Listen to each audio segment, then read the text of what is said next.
A few weeks ago, I entered a 1v1 tournament and I took the L. Man, I had a couple air balls, missed a couple easy finishes around the rim, and I just was not as sharp or as focused as I wanted to be.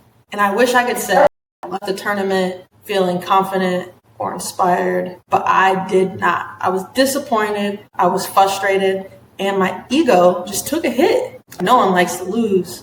And for a little bit, I sat with that because I was like, I just wasn't locked in enough. And it wasn't until the next day, I was talking to a friend and he said, most people won't even have the courage to try. And that hit me because yes, I took an L, but I also did something I had been avoiding for years.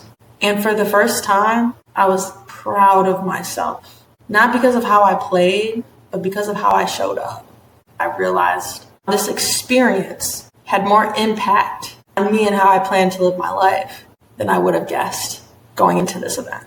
For some context, I tore my ACL during the tournament championship game of my senior season. And while my team was continuing to play and compete in the NCAA tournament, I was staring at 9 months of rehab. I don't think I ever really processed it because after basketball came real life, graduating college, starting a career, work, bills, responsibilities. Nobody at work cared that I had physical therapy and it was going to take an hour for me to get there because of traffic. No one cared that I wasn't confident in my knee ability yet.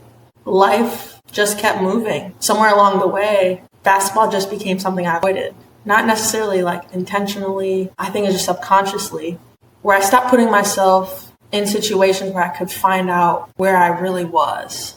Because what if I wasn't as good as I remember? What if my body didn't move the same? What if my game wasn't really there? Those were always questions I had. And honestly, all of those things were very accurate. And there's a reason I was fearful of it because it was the truth. I wasn't the same player. My body didn't move the same. And so for years, I just never really tested it. And then I moved to Dallas and I wanted to try and build my community, meet people, get involved. And I saw this woman's 1v1 tournament. I'm like, oh, like hoopers, like that's my people. And I actually started filling out the form and then I closed it because I got scared. I was like, ooh, I don't know if that's how I wanted to start building my community, is going to get crossed up and clipped on camera. But I texted one of my friends, like, yeah, I was going to do it, but then I got scared.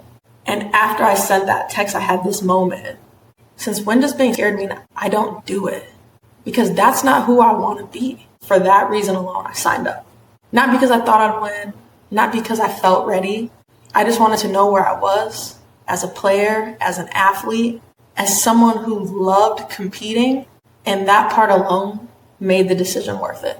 Okay, so the event, it was awesome. Huge shout out to Web Crossover and all the work they did in putting this together. Man, the vibes were great. The energy was great. People were welcoming, very community feel. Everyone was respectful and just competing and locked in. And I was not locked in enough. I sat around for a couple hours and you know me, I'm going to start chatting up with people, talking about margaritas, what's the moves.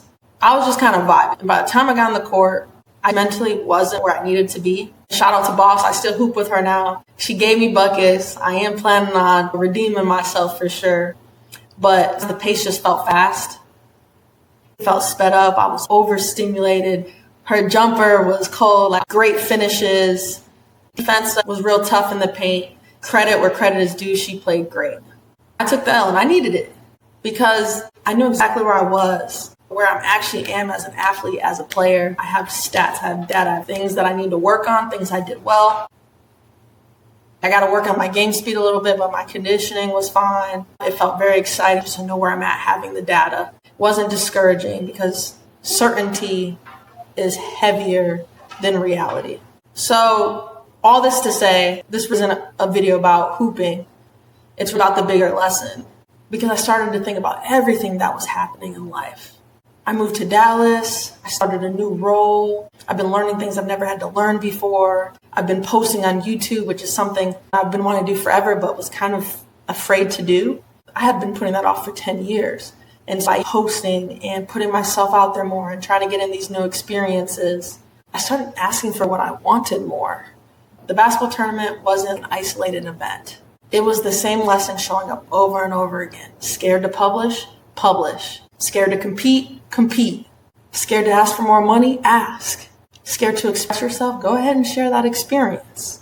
Lately, it feels like life keeps putting me in these situations that aren't necessarily harder. They're just more uncomfortable.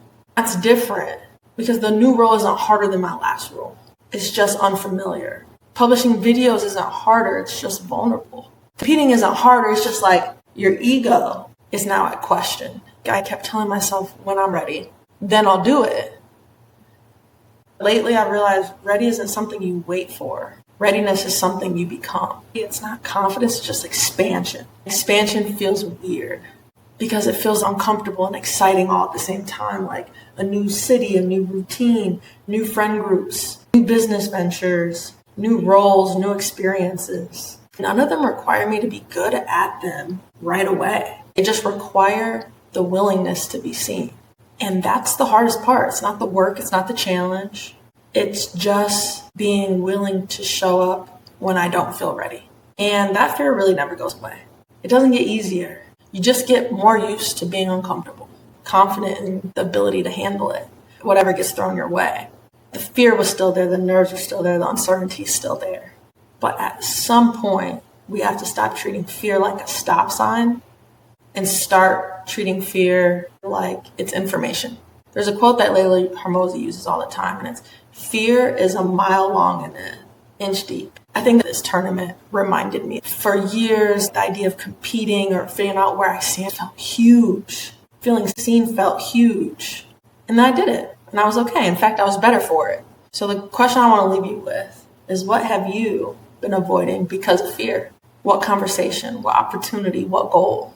What things have you been putting off because you haven't felt fully ready?